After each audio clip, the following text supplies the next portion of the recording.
Training camp continues for the Miami Heat, but the big story is the latest intel on a possible pursuit of former MVP James Harden, plus more camp takeaways, Bam Adebayo's interest in representing Team USA in the Olympics, and with a roster likely set, can Miami improve on their regular season record? All that on today's episode of Locked On Heat. You are Locked On Heat, your daily Miami Heat podcast. Part of the Locked On Podcast Network, your team every day.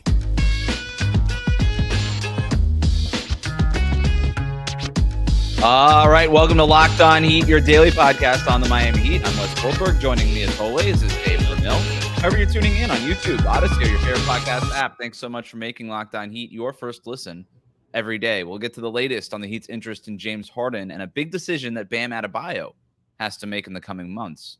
But I want to start with the Miami Heat's offense, David. Last season, they finished 25th in offensive rating, and that's a big reason why they went from the number one seed in the East to a play-in team last year. Now, we know this. They figured it out in the playoffs. They finally got hot from three when it mattered most, right? But they want to try to build on that playoff run, that playoff success, specifically on offense, and be better on offense this season, which they're going to have to be, right? I want to read a quote from Erik Spoelstra, who was asked about the offense after today's practice. Quote, "We want to have a specific style that we're trying to get to, which we know what that is. We want to get certain guys involved, get them to their strength zones. That's Jimmy, Bam, Tyler for sure. Our spacing, and then making sure we're disciplined on every single possession. We're going to do everything we possibly can to work through this regular season with intent to win games, to establish how we want to play, to get better as the season goes on, and ideally be our best version when we're heading into the playoffs." A couple of things there that stand out, David. Obviously, this whole idea that the Heat don't care about the regular season anymore, and they cracked some code and it's all about the playoffs. They care about the regular season at least enough to try to not be a play-in team anymore. I've been on that, and Spo's quote here is basically like, yeah, we don't want to win 44 games and be in the play-in. We'd like to win more and just be in that top six. That's essentially what he's saying there. But the part that I think is most interesting is talking about Jimmy, Bam, and Tyler. So the question, I suppose, is what do you think the offense looks like running through Jimmy, Bam, and Tyler Herro? And can the Heat offense be better than it was last year? I don't think so. I'll answer that part first. I think it'll probably be consistent. I think last year's roster, and I mean, a lot of that depends on who will be getting the bulk of the minutes. And I know Kevin Love is a nice addition, but I don't know that I'm ready to consider Love will be able to put up even more like his career numbers from three-point range. I don't know that he's going to be that kind of elite level shooter at any point moving forward. And I'd love that to be a mistake. I hope that he has a great season. You're pinning a lot on a player that's kind of been through a lot over the course of his career. But can he be better than 29%? Because that's what he was in Miami. You know what I mean? I think career fair. He's like 37, 38%. Can he settle in? I think he's closer to the 29. Yeah, no, I don't think so. I might be wrong. I just don't know that either Bam or Jimmy or Tyler create enough spacing individually to draw defenders to allow Kevin Love. I know it kind of works conversely too, where Kevin Love has to be respected as a shooter to allow them the spacing to go to work. But I think you're going to see a lot more pick and roll, getting into one-on-one action there, and then kind of a kick out to a wide open Kevin Love, similar to what we saw last year during the playoffs and during whatever brief stint Love played during the regular season. And it just didn't work. And at the very least, you had guys like Gabe and Max, who I think are better shooters than whatever potential options you might have in terms of other starters in the lineup, either Kyle Lowry, Josh Richardson, Tyler Herro, or a combination of those three, So I just see it as getting, pretty much consistent with what we've seen. I don't know that they're going to be able to incorporate any new wrinkles. They're not going to have Bam flare out to three and be able to put out those shots, even though that would help with the spacing immensely. You're not going to have a 4-out system where you kind of let Jimmy just go to work, because I don't think, Jimmy's just not that type of player. I don't think Jimmy's going to put up more threes either. He kind of joked about it. He's talked about it. And at the same time, I just don't think he's likely to incorporate into that game. So maybe this isn't a take that a lot of Heat fans want to hear. I just don't see a lot of evolution from last year. you're harping on the 3-point shooting, and I think you're right to do that, by the way. The biggest difference between Miami 2 years ago when they were the number 1 seed in the East and last year when they were the 8th seed, essentially, they were a playing team, was the 3-point shooting percentage, right? 2 years ago, they kind of cruised to that number 1 seed because they were the number 1 team in 3-point percentage in the NBA. Last year, they were the worst 3-point shooting team in the NBA of all the teams actually trying to win games. That is a major difference. That is a major difference. And like you laugh, but it's true. Like that's quite literally where they were across the board. Gabe Vincent, Max Strus. Like we tend to forget how frustrating last regular season was, given how exciting the playoff run was, and all of a sudden everybody just it kind of happened like a week before the playoffs. And we're like, is this team like reverting to the mean at the exact right time? And then boom, they did. Right, everybody caught fire, and the next thing you know, they're in the NBA Finals playing the Denver Nuggets. And you're like, what just happened?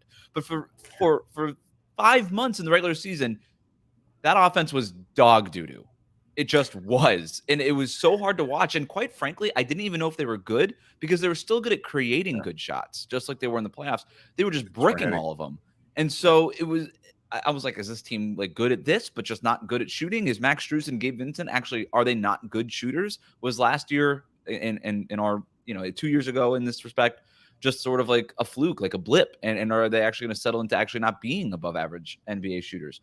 I don't know. Then they both caught fire in the playoffs, so I have no idea what to think about them. But if they could settle in just league average, they're not the best 3-point shooting team in the league like they were 2 years ago. They weren't then. They just caught fire for a full season, and they aren't now. But I also know that they're not the worst 3-point shooting team in the league either. I know that for sure also. Right. So if they could settle in closer to like 15th, like literally league average, that's a huge bump. That's a huge bump. And all of a sudden, like some of those frustrating losses are comfortable 8-9 point wins. You know what I mean? Like that's what we're talking about here. And now you're not in the play-in tournament and you're one of the top 6. And that's what we're asking about. And instead of being 25th in offensive rating, maybe you're 20th. And that doesn't sound great, but it's a whole lot better than 25th. And so if I'm the Heat, my goal is top 10 defense. They were 9th in defensive rating last year. Stay in the top 10 defensively, but you got to climb offensively, and you probably are. That sweet spot is probably somewhere between 15th and 18th in the league in O rating. Yeah. If you can hit that, part of it is just hitting more shots from 3, but part of it too is what Spo was talking about, the intent. He kept mentioning that word, intent. Remember that last year, David? That was sort of the big thing. To me, I thought Miami's offense struggled with an identity for most of last season because you've got Jimmy Butler going 60 and a 65 on the highway into the playoff start. And then you've got Tyler Herro and Bam Adebayo just sort of figuring out a pick and roll game that didn't really exist prior to that. I think we're going to see them lean more into that Tyler Herro, Bam Adebayo pick and roll because I don't expect Jimmy Butler to, do what he did in the playoffs in the regular season.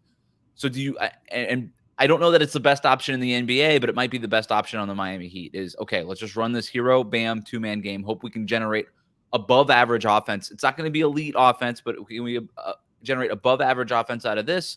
Get Jimmy Butler to pick his spots in fourth quarters when we need them, and then just hope that everybody around those 3 makes their shots. Maybe I'm harping too much on the personnel involved here, but you consider what you just mentioned the year before, and PJ Tucker on the roster, and basically the bulk of his offense was an outlet passer in the corner who could take and catch and shoot and knock down that 3-point shot. And he did so at a league high. That's a lot. Something that everybody kind of tends to forget is that he was leading the league in 3-point percentage.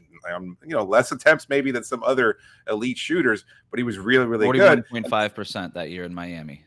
Yeah. And it was very, very necessary for Miami to have that. So I wonder if maybe they'll put Kevin Love in that kind of corner spot. We saw him take more corner shots last year. Just like it was Myers Leonard's job, and just like it was Kelly Olynyk's job, and just like it was PJ Tucker's job. Like the Heat have a type, and look, it is a big question that you bring up. Can Kevin Love be how much better than 29% can he be? And can he be closer to his career average of around 37, 38%? It's a huge question, especially from the corners. It's a huge question. If he can't do it, then could somebody else do it? Can it be Nikola Jovic? Could it be Haywood Highsmith? Could it be somebody else? The problem with Highsmith is as good as a 3-point shooter he might be, that he's telling that Duncan Robinson told us on the show that he will be. Like that's leaps great, and bounds. But there's not a whole lot of dynamic offense there anyway. You still kind of have a ceiling as to what it is that Haywood Highsmith is going to provide. If he's making catch and shoot threes, that's great, but he's not like taking dudes off the dribble or anything. Like a lot of this offense is going to come down to Tyler, Bam, and Jimmy being the offensive shot creators. And that's really it. I don't know that there's a real other shot creator on this team. And Kyle Lowry can create shots for others, but not really for himself anymore. He'll get into that mid-range and spin around and take like a 17-footer every once in a while, but those are fewer and further between now at 37 years old. So it comes down to those three guys, and then the personnel just around them. Are they making shots? Is Josh Richardson a 36% shooter like he has been his entire career for them? Exactly. And I think we've discussed this a lot of late, but that might be what influences Erik Spoelstra's decision-making in terms of who starts, alongside those guys. Is Josh the best option in terms of being able to bring in another playmaker, another guy who can knock down shots from the perimeter and still keep up a high level of defense to offset whatever? You have to have two shooters around Jimmy and Bam. You have to. So it's like, all right. Kevin Love and Tyler Herro. And somebody else, and probably Josh Richardson. Well, or Kyle Lowry, or Kyle Lowry. Yeah. I mean, those. So I'm still now leaning back towards Herro and Josh starting in the backcourt. Maybe it's also Kyle Lowry. We'll see. Maybe the Miami Heat make a move to add a shooter. That's also possible. We're going to talk about kind of that next here. Is there a move the Heat can make to dramatically flip this entire offense on its head, or have they already ruled that out? We're going to talk about that next here on Locked On Heat. Today's episode of Locked On Heat is brought to you by Bird Dogs. I love my Bird Dogs. They make me look good with their stretch khaki shorts designed to fit slimmer through the thigh to give the leg a truly sculpted look. To put it another way, you wore them at training camp yesterday, weren't you? Wearing your Bird Dogs yesterday? I wore them when I got back home from training camp. I see that you were setting me up there for a lie because you knew I wasn't because I wore pants. But I did put them on when I got home. Look, they do the same thing that Lululemon shorts do, but they fit way better. They're not as expensive, and they're better than regular shorts that are made of stiff, restricting cotton. You don't want that. Bird Dogs fixed the issue by inventing a cloud knit fabric that looks just like khaki, but stretches so you get a way slimmer fit without having to sacrifice movement. Plus, Bird Dogs uses anti-stink, sweat-wicking fabric that keeps you cool and dry all day long. You were joking about maybe I was wearing them at on the FAU campus for training camp yesterday. But if I was a college student, I would buy these. I would be the crap out of these. First of all, the anti-stink sweat wicking fabric, big time for a growing boy in college. Like that's great. You know what I mean? Especially on that FAU campus. If I was that place was hot, just like the UCF campus was. Go Knights. So like I would have gotten these. You should get these. Get yourself a pair. Go to birddogs.com/LockedOnNBA or enter the promo code LockedOnNBA at checkout for a free Bird Dogs water bottle with your order. That's birddogs.com/LockedOnNBA for a free water bottle at checkout. You won't want to take your Bird Dogs off. I promise you.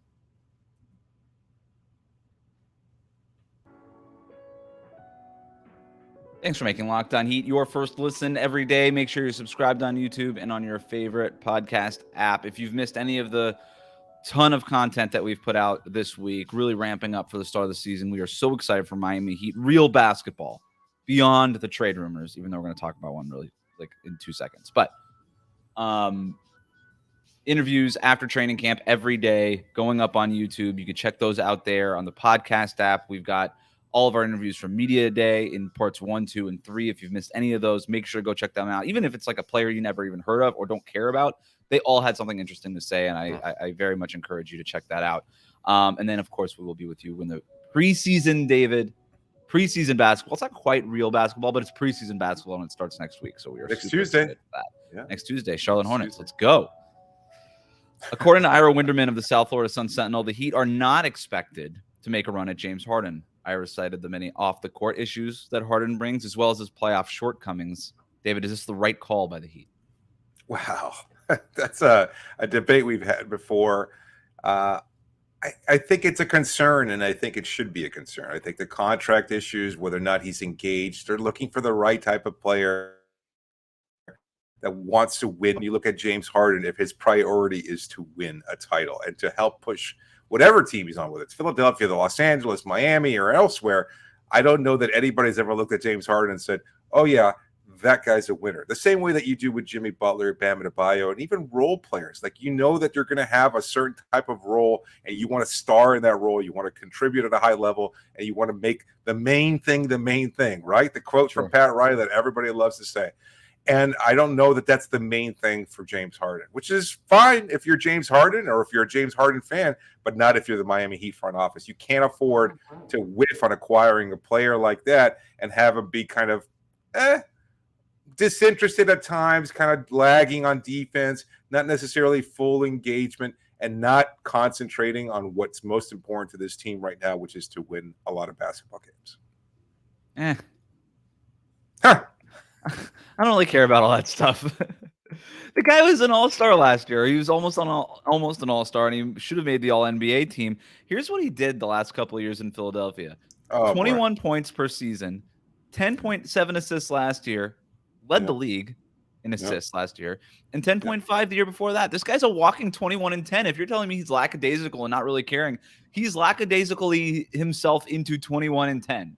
Right? Like, that's what he's doing. And that's better than anything the Heat have in terms of generating consistent offense. Is this the right call by the Miami Heat? I don't know. I get that he's like Heat culture and Harden culture are polar opposites. I understand that. I get it, right? I understand the risk involved in bringing somebody like that in the building, but I also think that he's on a 1-year contract. It's not even a 1 year. It's technically all we're talking about is like 8 months here that you got to deal with him. Max is 8 months. You're just like, all right, I could deal with that for 8 months. I could deal with almost anything for less than a year. You can't deal with James Harden putting up 21 and 10 and leading your offense. All those things that we were talking about just now, like what's the identity of this offense? James Harden, Bam Adebayo, pick and roll. James Harden plays a lot of basketball games when he's not trying to quit on his basketball teams. Like he'll be out there and he plays. Right. Yeah. But it's like he'll be out there and play like 70 games for them this year. Just let him eat those innings up in the regular season and then let Jimmy Butler do his thing in the postseason. I've made the argument before on this show. The other part of this, too, that Ira brought up in his column, and I think it's worth exploring here, is the idea of, and the reason I say just do it is because if it's just Kyle Lowry and something else, whether it's Kyle Lowry and Duncan Robinson, and you're able to get back Harden and PJ Tucker, which is a whole different kind of calculus there, because we were just talking about PJ Tucker and how important he was to the offense 2 years ago, and obviously what he could do defensively. But I don't know that I would do it if it cost. I for sure would not do it if it cost me Jovic. I probably wouldn't do it even if it cost me Jaquez. Like those good players on rookie scale contracts are too valuable for this team in projecting where they're going to be salary cap wise. Like those guys are a little bit too important. I don't know that I would do it even if it cost me a pick. If it was one future first round pick, heavily protected, or a swap rights, not even a real first round pick, I would at least consider it. I would go down that path. But the thing that Ira brought up in his column is even just trading Kyle Lowry at this point carries some risk, because what if 3 or 4 months from now, or whatever it is until February, some other player is available, and maybe it's not even a star, but just like a player who makes like in the range of Kyle Lowry's $29 million this season becomes available. Lowry is Miami's best sort of salary, movable salary on an expiring that's going to be extremely valuable when that trade deadline comes around, because it will be. Teams are going to be trying to get out of the second tax apron for next year. Like that salary could be super valuable in February. Trading that takes obviously him off the table. And so there's maybe an opportunity cost. And even just like hypothetically, if it was just Kyle Lowry, that's all it cost you to get Harden. Even there is an opportunity cost that the Heat at least have to consider. What do you think about that? Yes, but I don't know where that player is. Like, I mean, maybe for Harden's sake, sure, I can understand if it's just can it be I mean, I know Philadelphia wouldn't do this, but can you trade Kyle Lowry for James Harden, or we'd have to include something else in order to there would have to be like another salary, I'm pretty sure, to get within like the matching. That's why the construction of Lowry plus Duncan for Harden plus PJ Tucker comes up, because it's basically exact dollar for dollar amounts. Like it fits perfect. But like, let's say hypothetically, Jeremy Grant becomes available from Portland, right, in February. Like that Kyle Lowry number, and yeah, there's a lot of baggage there, but that Kyle Lowry number gets you really close to that Jeremy Grant number. And that's sort of the point that Ira's making here is like, if you trade Lowry for Harden, that basically takes away your best trade piece for something else that might be more preferential than Harden, given all the stuff, all the drama and the distractions that James Harden could potentially bring to the table. Yeah, no, I get it. I just don't see Miami really kicking the tires a lot during midseason. Like I think they kind of, again, I think they're content with the roster as it currently stands. I think they want to see what their guys can do. I don't think, as much as Erik Spoelstra and some members of the team probably want their job to be easier and win more games during the regular season in order to have a better seed in the playoffs and then have a better chance of advancing. I don't know that that team operates that way, certainly not from a transactional perspective. I think they're content being a mid-level team and just letting the chips fall where they may in the playoffs, knowing that this team can string a number of wins together to continue to advance and go on yet another deep run, because they've done it 3 out of the last 4 seasons.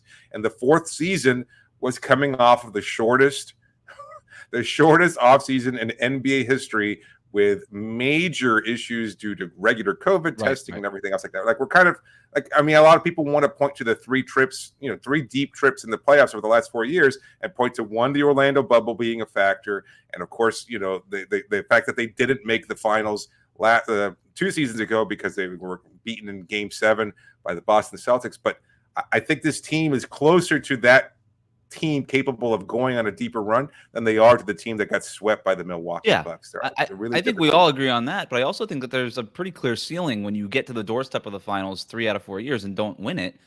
That kind of tells me, like, yeah, you're good enough to make it to the finals, but you might not be good enough to win the finals, because you kind of got 3 shots at it and you weren't able to do it.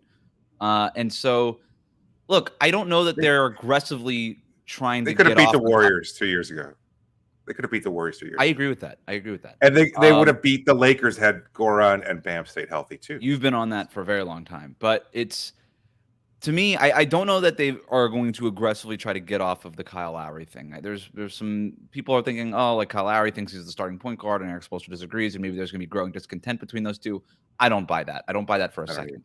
But I do think that he's an expiring contract, and those contracts could be very valuable. And there can actually be other teams calling Miami trying to get Kyle Lowry in exchange for longer money from somebody else, And if you're the Heat's front office, then you're like, well, Kyle Lowry's our backup point guard. We're paying him almost $30 million a year.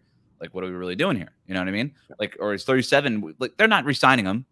You know what I mean? Like, he's not coming back to Miami. Not on that number, I should say. But no. All right. Well, this is our last chance to kind of use this salary slot in this way to go get something real and long term. And I do suspect that come the deadline, where the Heat were trying to trade Kyle Lowry last deadline, and they did kind of kick around the idea of, do we just even waive and stretch this guy this summer before, basically deciding not to do that, obviously. Refresh my memory. Who were they looking for at that point in time in the midseason? Like at the trade deadline? I know there was talks for moving Kyle Lowry, but who was it they were trying to acquire? Do you remember? I think there was a rumor trade with the Clippers that fell through. There was something with the Clippers for some of their, like, Robert Covington type deals and Nick Batum type deals or something like that. I don't know if Batum would have been in that deal, but I think there was conversations with Indiana, like, are you really committed to Miles Turner? And then Miles Turner ended up signing that weird kind of like extension sort of thing that he did, where he got a little bit more money on the front end, whatever. And then, I think there's I thought there was some stuff maybe with John Collins, but Atlanta couldn't make a decision on what it is that they thought John Collins was worth. So I think it's very much in play. But the idea, to go back to the central conceit of, we won't do the James Harden deal now because we think there might be something later. And to your point, what is that something? I don't know. I'm with you. And I'm kind of sick of that. Like, this is not even a James Harden thing. I'm kind of just sick of we don't want to do this now because there might be something later. And every time there was something now, they passed on it. Bradley Beal. And every time something later happened, they couldn't get it done because they just don't have the assets. So I'm almost just like, well, stop with these hypothetical maybe what ifs kinds of things. And if there's something that legitimately helps the team right now that you think is a good fit, and again, this has nothing to do with James Harden, just as a general theory and an approach by this front office that's been annoying me, is stop thinking about what could happen. If there's something in front of you now, go do it. Just go do it. And you know what? Sometimes there's something to be said about just going all in and saying, screw it. I know that the Suns overpaid for Kevin Durant, but you know what? Now they have Kevin Durant. You know what I mean? Like, that's the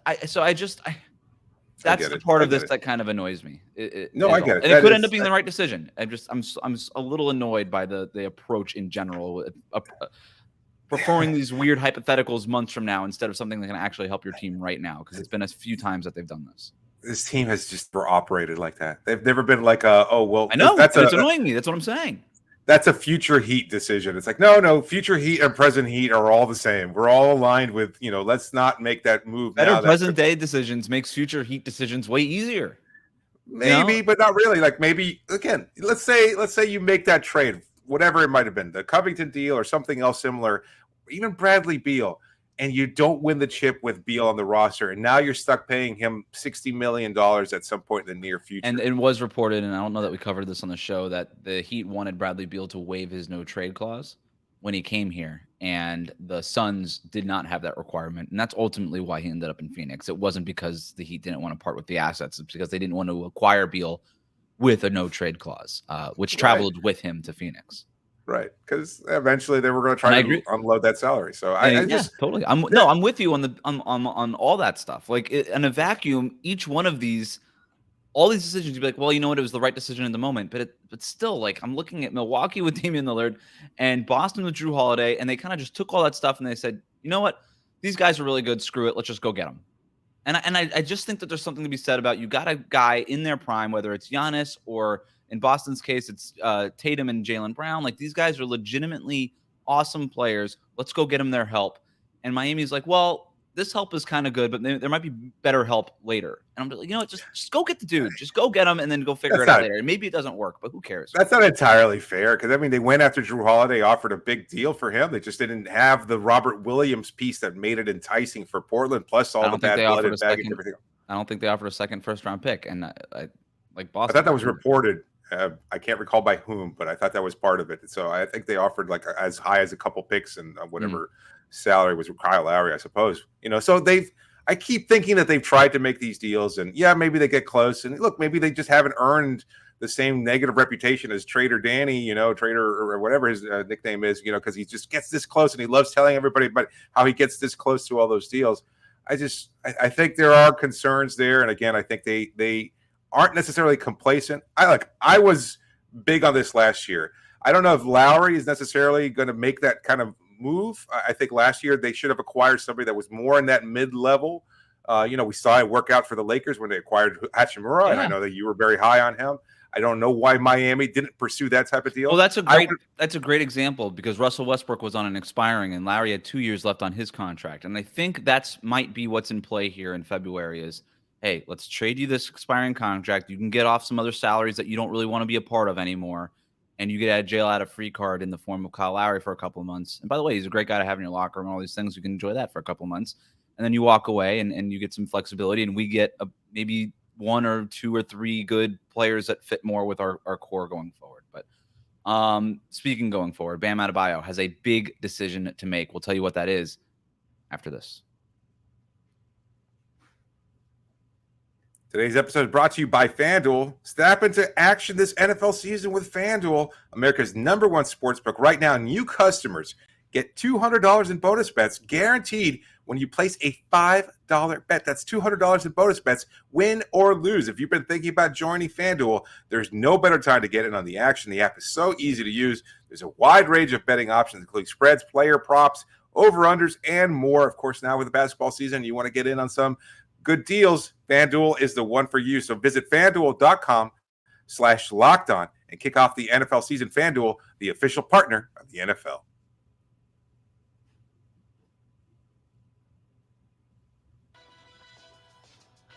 Thanks for making Locked On Heat your first listen every day. Make sure you're subscribed on YouTube and on your favorite podcast app. David, as we tend to do, we go long on the trade type of conversations, even though it feels like we keep having the same conversation over and over. The fans love it. The fans love it, so it's okay. And I thought the framing of that one was a little bit more interesting. I thought it was a worthwhile discussion. But looking forward, as we did before, Bam Adebayo told us today that he was invited to the Olympics and is leaning towards playing, but he will wait to make his final decision, saying that he'll see how he feels at the end of the season.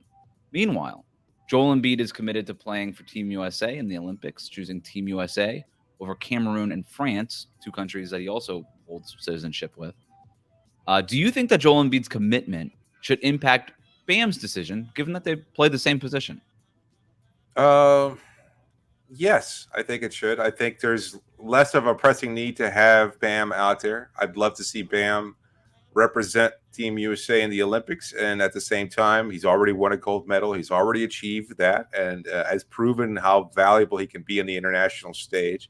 But with Joel Embiid there, I think the center position is well covered, and I think now all of a sudden you turn what was a position of weakness during the FIBA World Cup into a position of strength for Team USA.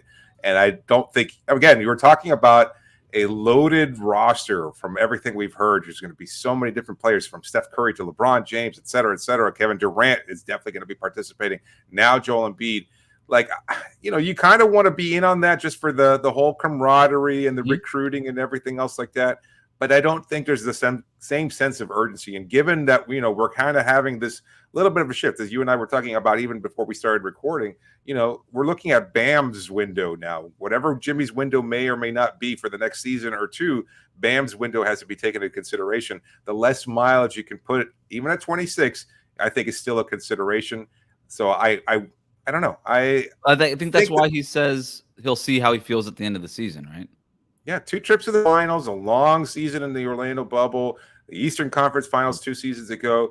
That all kind of stacks up after a while. And I know these guys are playing basketballs, but you also need to decompress a little bit. Not everybody needs to be Nikola Jokic and just kind of take months off and not touch the basketball. Bam's not that type of person or player.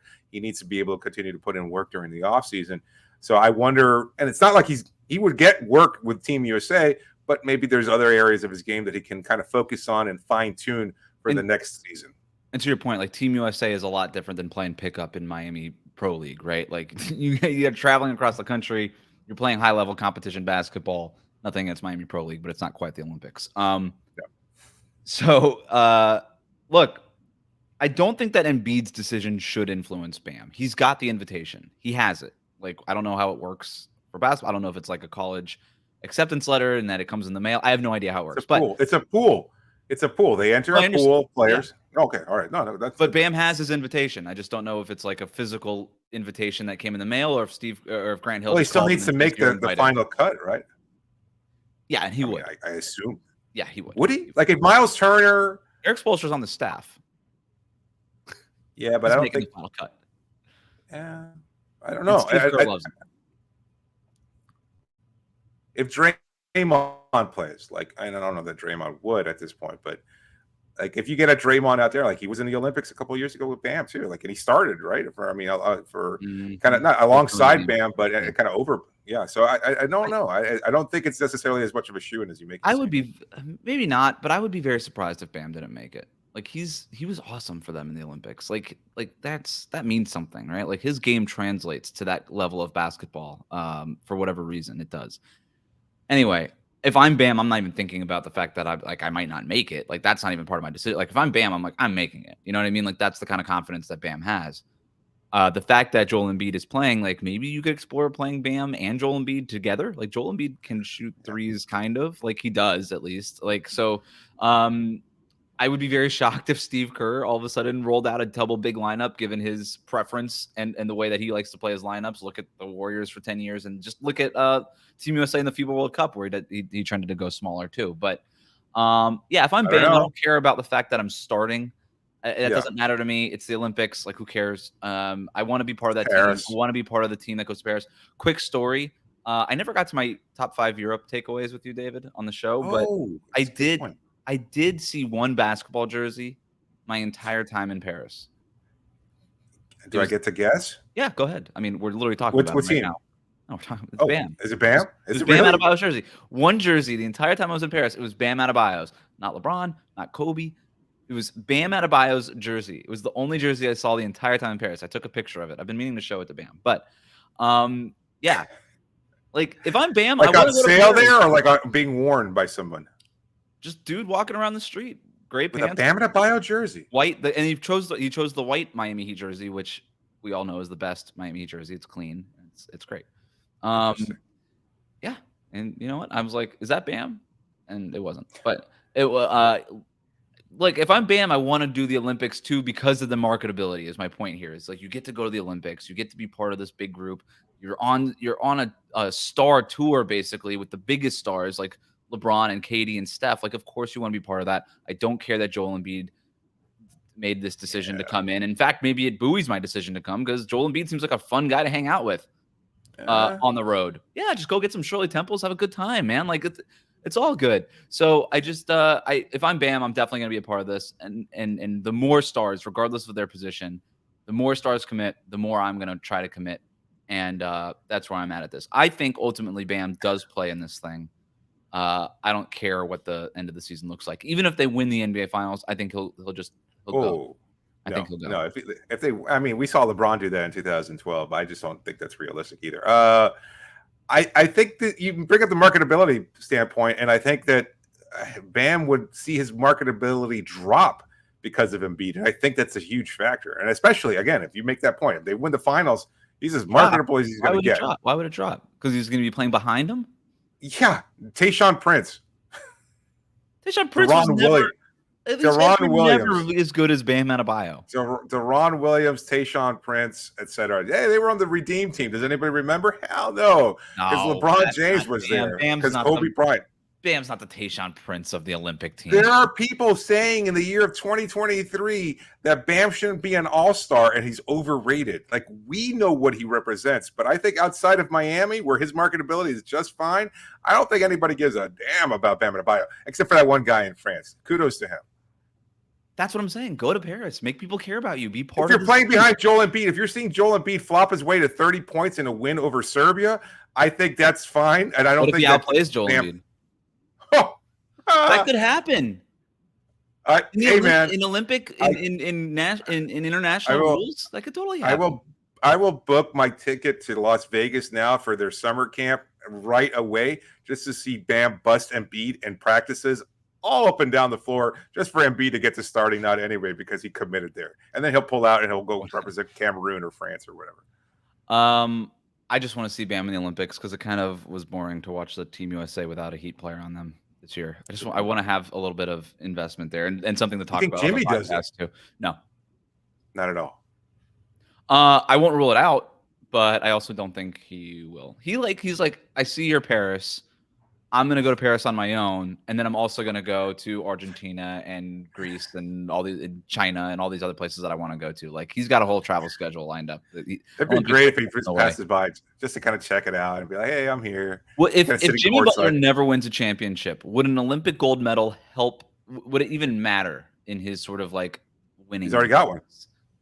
Oh, he does have a gold medal. Yeah, he's already done it. All right, yeah. So does Bam. Yeah, he's not doing it. Bam wants more. Does Bam. Give him all to Bam. Give him all of it. One thing Spo did say, he's like, that kind of stuff is so underappreciated with Bam, is that he has won at every level. The dude is just a winner, and he's already accomplished so much at 26 years old. And I think another gold medal wouldn't hurt. Thanks for making Locked On Heat your first listen every day. Hit that subscribe button on YouTube. Follow us on your favorite podcast app. And we got a bunch of basketball games before we watch Bam in the Olympics, so we're excited for that.